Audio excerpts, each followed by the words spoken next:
नमस्कार. ऊर्जाने शौर्यला फोन करून स्पष्टपणे दिलेला नकार शौर्यच्या जिव्हारी लागलेला असतो.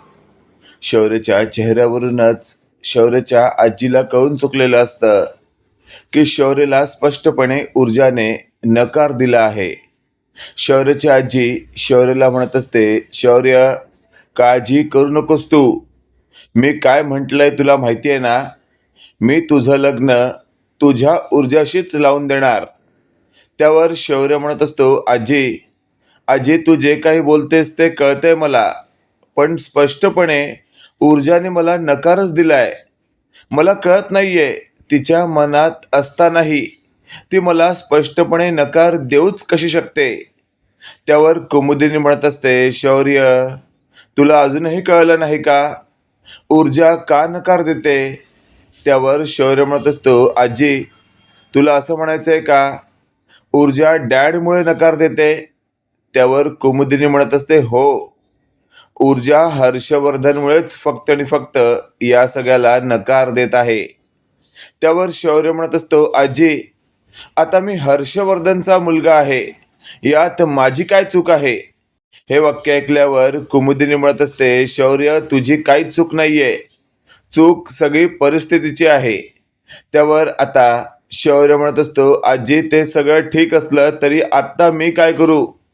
मला खूप वाईट वाटतंय एका गोष्टीचं, की ऊर्जा माझ्यावर एवढं प्रेम करूनही ती माझ्याशी नातं जोडायला तयार नाहीये." त्यावर कुमुदिनी म्हणत असते, "शौर्य, मी सांगते म्हणून पॅनिक होऊ नकोस. मी आजच जाऊन ऊर्जाची आई पूर्वाशी बोलणार आहे." हे वाक्य ऐकल्यावर शौर्य म्हणत असतो, "आजी प्लीज, प्लीज तू सगळं नीट करून ये." त्यावर कुमुदिनी हो असं म्हणते. इकडे आपण पाहतोय हर्षवर्धन हा त्याच्या बेडरूममध्ये असतो. त्यावेळेला तिथे त्याची बायको विजया आलेली असते. विजया हर्षवर्धनला म्हणत असते, "काय हो, तुम्ही काही करणार आहात की नाही?" हे वाक्य ऐकल्यावर हर्षवर्धन आधीच्याच एका टेन्शनमध्ये असतो आणि ही विजया पुन्हा पुन्हा तेच बोलू लागते. त्यावर हर्षवर्धन चिडून म्हणत असतो, "काय चाललंय तुझं? मगाचपासून बघतोय तुम्ही काही करणार आहात की नाही, करणार आहात की नाही. काय करायचंय काय नेमकं मला?" त्यावर विजया म्हणत असते, "अहो, इतकं का चिडताय? मी तर फक्त तुम्हाला विचारते, या घरातले प्रमुख म्हणून तुम्ही काही निर्णय घेणार आहात की नाही?" त्यावर हर्षवर्धन म्हणत असतो, "विजया, एक गोष्ट लक्षात ठेव. निर्णय घेणार आहे की नाही ती गोष्ट दूरची. मी निर्णय घेतलाय." त्यावर विजया म्हणत असते, "घेतलाय? अहो, पण काय निर्णय घेतलाय तुम्ही?" त्यावर हर्षवर्धन म्हणत असतो, "मी जो काही निर्णय घेतलाय ना, योग्य वेळ आल्यावर सांगेन." असं म्हणून हर्षवर्धन थेट तिथून बाहेर पडतो. त्यावर विजया स्वतःशी बोलत असते, "या घरात ना सगळा मनमानी कारभार सुरू आहे. तिकडे त्या आईसाहेब स्वतःच्या मनासारखं करतात. तो शौर्य पण हल्ली मला काडीची किंमत देत नाही. आणि हे तर माझे मिस्टर असून मला विचारत सुद्धा नाहीत एखादा निर्णय घ्यायच्या आधी." आणि अशातच आपण पाहतोय कुमुदिनी थेट घरातून बाहेर पडलेली असते. ती थेट शौर्याच्या लग्नाची फायनली बोलणी करण्यासाठी ऊर्जाच्या घरी जात असते. इकडे ऊर्जाची आई ऊर्जाला म्हणत असते, "मनू, काय ठरवलंयस तू? मला काही सांगणार आहेस की नाही?" त्यावर ऊर्जा म्हणत असते, "आई, कशाबद्दल बोलतेस तू?" त्यावर पूर्वा म्हणत असते, "जसं काय तुला विषय माहितीच नाहीये. मनू, एक गोष्ट लक्षात ठेव. तुझ्या जे मनात आहे ना, ते तुला मनातून कधीच काढता येणार नाही. पण शौर्यसारखा मुलगा तुला परत भेटणार नाही." हे वाक्य ऐकल्यावर आता ऊर्जा विचार करत असते. त्याच वेळेला पूर्वा म्हणत असते, "बघ मनू, मी सांगते म्हणून विचार कर. खरंच शौर्य खूप चांगला मुलगा आहे. पण फक्त तू जर तो हर्षवर्धनचा मुलगा आहे म्हणून जर त्याच्याशी लग्न करायला नकार देत असशील, तर तू एका चांगल्या लाईफ पार्टनरला मुकतेस असं मला वाटतंय." हे वाक्य ऐकल्यावर आता ऊर्जा पूर्णपणे पूर्वाच्या बोलण्याशी सहमत असते. पण काही केल्या तिला नेमकं पुढे पाऊल कसं टाकावं हेच कळत नसतं.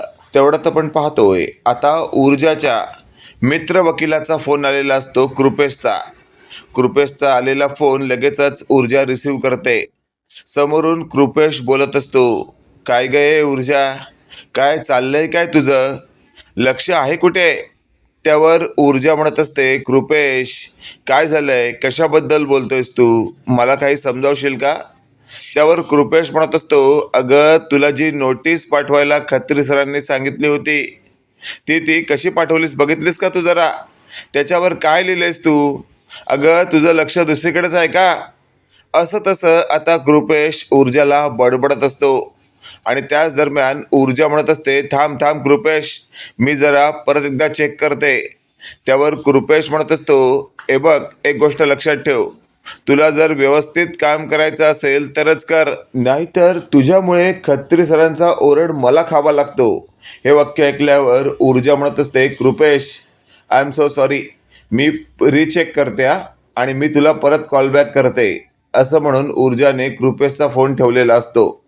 तेवढ्यात आपण पाहतोय पूर्वा म्हणत असते, मनू एक गोष्ट लक्षात ठेव, तुझ्या कामाचा व्याप खूप वाढत चाललाय आणि या शौर्य प्रकरणामुळे तुला अजिबातच तुझ्या कामावर फोकस करता येत नाहीये.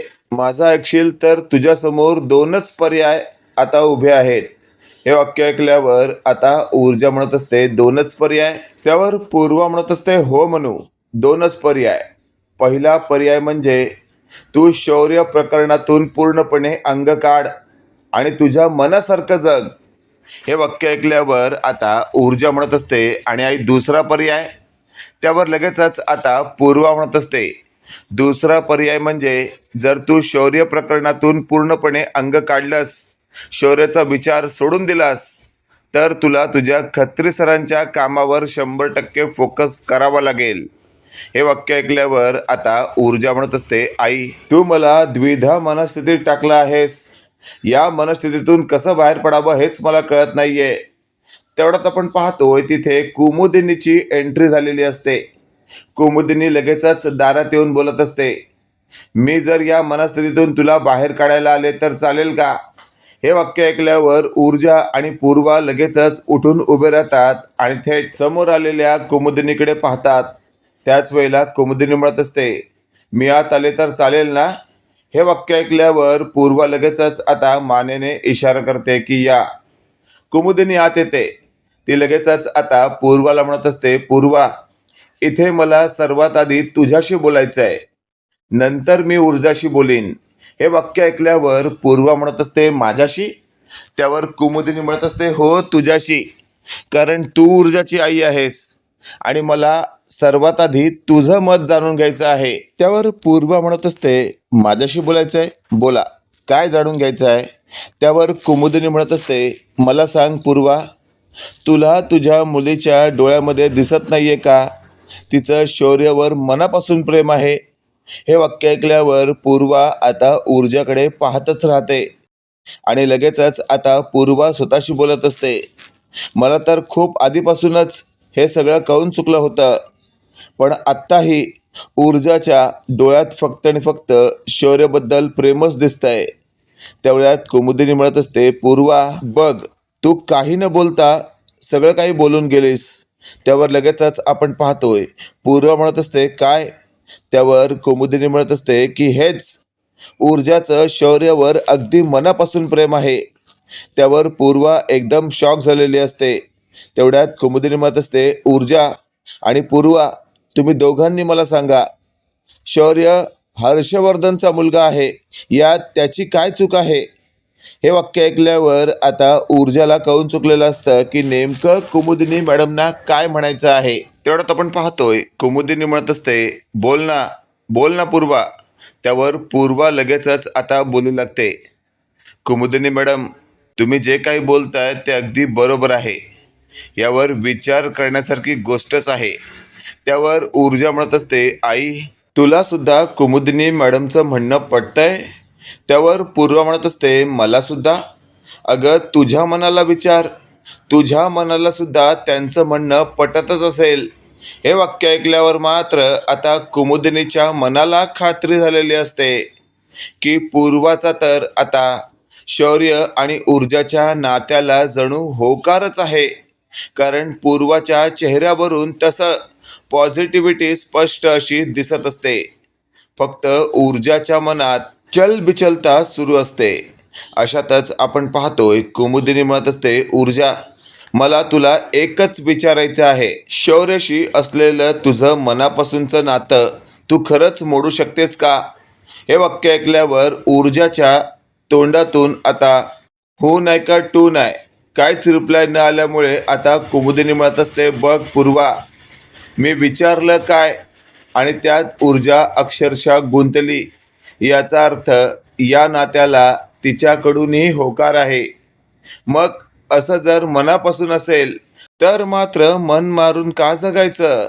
त्यावर लगेचच आपण पाहतोय ऊर्जाला तिची आई पूर्वा म्हणत असते, ऊर्जा, मला कुमुदिनी मॅडमचं म्हणणं पटतंय. बघ, काय तो विचार कर आणि लवकर त्यांना निर्णय ऐकव तुझा. त्यावर ऊर्जा म्हणत असते, आई, काय निर्णय ऐकवायचा आहे मी? तुलाही आता कुमुदिनी मॅडमचं म्हणणं पटताना दिसतंय. पण त्यांचं काय, ज्यांच्यामुळे माझ्या वडिलांचा मृत्यू झाला? माझ्या वडिलांच्या मृत्यूला ते जबाबदार आहेत आणि त्या व्यक्तीच्या मुलाशी मी लग्न करू? त्यावर कुमुदिनी म्हणत असते, ऊर्जा, तू परत परत तेच तेच बोलतेस. मी आधीच म्हटलं, ऐकलं नाहीस का तू? हर्षवर्धनचा मुलगा शौर्य आहे, त्यात त्याची काय चूक आहे? इथे जर लग्नानंतर तुला कळालं असतं की हर्षवर्धनचा मुलगा शौर्य आहे तर? त्यावर ऊर्जा म्हणत असते, कुमुदिनी मॅडम, मला जर माहीत आहे की हर्षवर्धनचा मुलगा शौर्य आहे तर मी लग्नच का करीन? त्यावर कुमुदिनी म्हणत असते, अगं समजा, जर शौर्याने त्याचं खरं नाव तुझ्यासमोर उघडच केलं नसतं, एखाद्या बनावटी नावाने त्याने तुझ्याशी प्रेम प्रकरण करून लग्न केलं असतं आणि त्यानंतर जर तुला कळलं असतं तर? त्यावर मात्र ऊर्जाकडे आता काहीच उत्तर नसतं. ती एकदम निरुत्तर झालेली असते. आणि तेवढ्यात पूर्वा ऊर्जाला म्हणत असते, बघ, काय तो योग्य तो निर्णय घे. हे वाक्य ऐकल्यावर आता ऊर्जा खूपच गोंधळलेली असते. लगेचच आता कुमुदिनी म्हणत असते, पूर्वा, आता या नात्याला पुढे नेण्यासाठी मला तुझी साथ हवी आहे. मी तिकडे शौर्यला तर आधीपासूनच सांगून आली आहे की खरंच त्याचं लग्न ऊर्जाशीच होणार आहे. कारण हर्षवर्धन किंवा घरातले सगळेच शौर्याचं लग्न त्या अर्पिताशी लावण्याच्या तयारीत असतानाही मी मात्र ठामपणे शौर्याचं लग्न ऊर्जाशी लावून देण्याच्याच तयारीत आहे. हे वाक्य ऐकल्यावर आता ऊर्जाला मनापासून बरं वाटत असतं. आणि लगेचच आता पूर्वा म्हणत असते, बघ ऊर्जा, बघ, विचार कर. इकडे आपण पाहतोय अर्पिता ही खूपच डिस्टर्ब असते. कारण स्पष्टपणे शौर्याने तिला स्वतःच्या नात्याबद्दल नकार दिलेला असतो. तिथे तिचे वडील आलेले असतात, म्हणजेच आमदार दिग्विजय शिर्के. ते म्हणत असतात, अर्पिता बेटा, काय झालंय? कालपासून पाहतोय तुला. तू शौर्याला भेटून आल्यापासून अगदी अस्वस्थ आहेस. काय घडलं काय तिकडे नेमकं? हे वाक्य ऐकल्यावर आता अर्पिता म्हणत असते, पप्पा, अहो काहीच नाही हो. त्यावर अर्पिताला तिचे वडील आमदार दिग्विजय शिर्के म्हणत असतात, मी काय माझ्या मुलीला ओळखत नाही का? शौर्याला भेटून आलेली माझी मुलगी किती खुश असते, पण कालपासून तू अजिबातच खुश नाही आहेस. त्या हर्षवर्धनने तुला काही बोललंय का? त्याच्या घरच्यांनी तुला काही त्रास दिलाय का? तू फक्त सांग. तुला माहिती आहे तुझा पप्पा तिथे जाऊन त्यांना जाब विचारेल.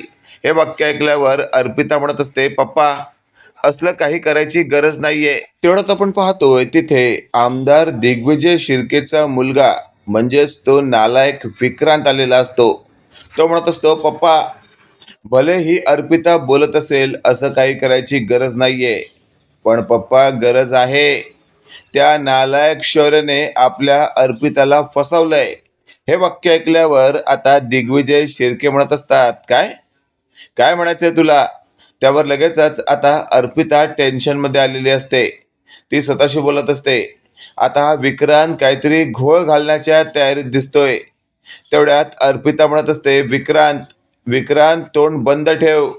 त्यावर विक्रांत म्हणत असतो, का का बंद ठेवू तोंड? त्या नालायकाचं लग्न तुझ्याबरोबर ठरलं असतानाही तो तुला डावलून त्या ऊर्जावर प्रेम करतोय. हे वाक्य ऐकल्यावर आमदार दिग्विजय शिर्के म्हणत असतात, काय शौर्य ऊर्जावर प्रेम करतोय. त्यावर विक्रांत म्हणत असतो, हो, फक्त पप्पा असंच नाही, तर तो शौर्य त्या ऊर्जाला फसवतोय. आणि अशातच आता थेट आमदार दिग्विजय शिर्केची मुलगी अर्पिता म्हणत असते, पप्पा याच्या बोलण्याकडे लक्ष देऊ नका. तुम्हाला तर माहिती आहे, प्रत्येक वेळेला हा काही ना काही नवीन घोळ घालतोच. त्यावर विक्रांत म्हणत असतो, पप्पा तुम्हाला आता काय करायचं आहे तुमच्या लक्षात आलंच असेल. मला असं म्हणायचं आहे, त्या शौर्यला आणि त्याच्या बापाला त्याची योग्य ती जागा दाखवून द्या. त्यावर आमदार दिग्विजय शिर्के म्हणत असतात, अच्छा, म्हणजे आता सगळं सुरळीतपणे लक्षात येत आहे माझ्या. अर्पिता बेटा, तुला कालपासून पाहतोय मी, तू खूपच उदास दिसतेस. म्हणजे त्या शौर्याचं प्रकरण तुझ्या लक्षात आलंय तर, आणि त्यानंतरच तुझ्या मनाची ही अवस्था झाली आहे. पण बेटा काळजी करू नकोस, तुझा बाप या विभागाचा आमदार आहे. त्या हर्षवर्धनला आणि त्याच्या त्या मुलाला संपूर्णपणे उद्ध्वस्त करून टाकेन जर त्याने माझ्या मुलीला अशा प्रकारचा त्रास देण्याचा प्रयत्न केला तर. त्यावर अर्पिता म्हणत असते, पप्पा माझी तुम्हाला हात जोडून विनंती आहे, असलं काही करू नका. शौर्यला त्याचं लाईफ त्याच्या पद्धतीने जगू द्या. हे वाक्य ऐकल्यावर विक्रांत म्हणत असतो, पप्पा तुम्हाला तरी पटतंय का? आपल्या अर्पिताला ज्याने स्पष्टपणे असं नाकारलं असेल, त्याला फसवलं असेल, त्याला आपण सहज सोडायचं का? त्यावर आमदार शिर्के म्हणत असतात, नाही, नाही सोडायचं. आता तर मी माझी पॉवर वापरून त्याला योग्य त्या जागी बसवतोच. इकडे आपण पाहतोय आता ऊर्जा घरातून बाहेर पडत असते. त्याच वेळेला तिथे तिचा तो चाळीतला मित्र 10 मिनिटात डिलिव्हरी करणारा मंगेश उभा असतो. मंगेशला समोर पाहून ऊर्जा दुसऱ्या रस्त्याने जात असते. त्यावेळेला मंगेश म्हणत असतो, ऊर्जा थांब, मला तुझ्याशी बोलायचं आहे. त्यावर ऊर्जा मंगेशला म्हणत असते, तुला माझ्याशी बोलायचं असेल पण मलाच तुझ्याशी बोलायचं नाहीये, त्यामुळे तू माझी वाट अडवू नको. त्यावर मंगेश म्हणत असतो, असं काय करतेस तू? तुला कळत का नाहीये, माझं तुझ्यावर जीवापाड प्रेम आहे. त्यावर लगेचच आता ऊर्जा म्हणत असते, मंगेश एक गोष्ट लक्षात घे, तुझं माझ्यावर प्रेम असलं तरी माझं तुझ्यावर प्रेम नाहीये आणि मी त्या नजरेने तुझ्याकडे कधीच पाहिलं नाही. खरं तर मी तुला एक माझा मोठा भाऊ मानते. हे वाक्य ऐकल्यावर आता मंगेश म्हणत असतो, गप्प बस ऊर्जा, भाऊ मानते भाऊ मानते म्हटलंस, पण कधी राखी बांधलीस का? मला आता तू आवडतेस म्हटल्यावर तू माझ्याशी असं बोलतेस का?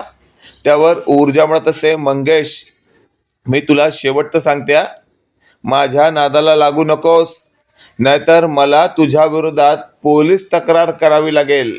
हे वाक्य ऐकल्यावर आता मंगेश पूर्णपणे शॉक झालेला असतो. तो लगेचच बोलू लागतो, वा वा वा, तू वकील आहेस, या गोष्टीचा फायदा तूच स्वतःला करून घेणार आहेस का? अगं माझ्याबरोबर लग्न नाही करायचंय तुला, कारण मी श्रीमंत नाहीये. तो शौर्य गर्भ श्रीमंत आहे. त्याच्याकडे बंगला आहे, गाडी आहे, बँक बॅलन्स आहे आणि मोठी फॅमिली आहे. हे सगळं असल्यावरच सगळं असतं का ग? त्यावर ऊर्जा म्हणत असते, आता ना तू ऐकणार नाहीयेस, थांब, आत्ताच मी पोलिसांना फोन करते. त्यावर मंगेश म्हणत असतो, काही गरज नाहीये, तुझ्यासारख्या मुलीला आता मी चांगलंच ओळखलंय. तुझ्यासारख्या मुली फक्त स्वतःचा फायदा बघतात. जर हे सगळं माझ्याकडे असतं ना, बँक बॅलन्स, पैसा, प्रॉपर्टी, तर तू माझ्या मागे लागली असतीस. माझ्याकडे नाहीये ना, म्हणून त्या शौर्याच्या मागे लागलीस. पण लक्षात ठेव ऊर्जा, लवकरच तो शौर्य तुला तुझी जागा दाखवून देईल. कारण असे श्रीमंत लोक ना कधीच आपल्या प्रेमाला जागत नाहीत, कारण त्यांना त्यांच्या श्रीमंतीचा खूपच माज असतो. हे सगळं ऐकल्यावर ऊर्जा म्हणत असते, काय ओळखतोस तू शौर्याला? तुला फक्त शौर्य एक दोनदा भेटला, त्यातच तुला कळलं का तो कसा आहे? तो कसा आहे ना हे माझं मला माहिती आहे. पुन्हा जर माझ्या शौर्याबद्दल अभद्र बोलण्याचा प्रयत्न केलास ना, तर लक्षात ठेव, तुझ्याच भाषेत तुझी डिलिव्हरी 10 मिनिटात तुरुंगात करेन. हे वाक्य ऐकल्यावर आता मंगेश चांगलाच शॉक होतो आणि त्याला कळून चुकलेलं असतं. आता एक शब्दही वेडावाकड्या बोललो तर ऊर्जाचा राग आपल्याला वेगळ्या रूपात पाहायला मिळेल. आणि लगेचच मंगेशला त्याला एक पार्सल द्यायचं असतं 10 मिनिटात, म्हणून तो तिथून निघून गेलेला असतो. मित्रांनो, इथे तर आता क्लिअर दिसतंय की कुमुदिनीने आता ही केस फास्ट ट्रॅकवर चालवण्याचं ठरवलं आहे आणि लवकरच आता ती ऊर्जाचा देखील होकार मिळवणार आहे. कारण पूर्वाच्या चेहऱ्यावरूनच कळतंय की पूर्वाला आता शौर्य आणि ऊर्जाचं नातं मान्य आहे. बाकी मित्रांनो, तुम्हाला काय वाटतंय, येत्या काळामध्ये लवकरात लवकर ऊर्जा देखील आपल्या नात्याला एक संधी देईल का? बाकी तुम्हाला आजच्या भागात काय वाटलं? भाग कसा वाटला कमेंट करून नक्की कळवा. आणि असेच नवनवीन अपडेट पाहण्यासाठी व्हिडिओला लाईक आणि चॅनलला नक्की सबस्क्राईब करा. धन्यवाद.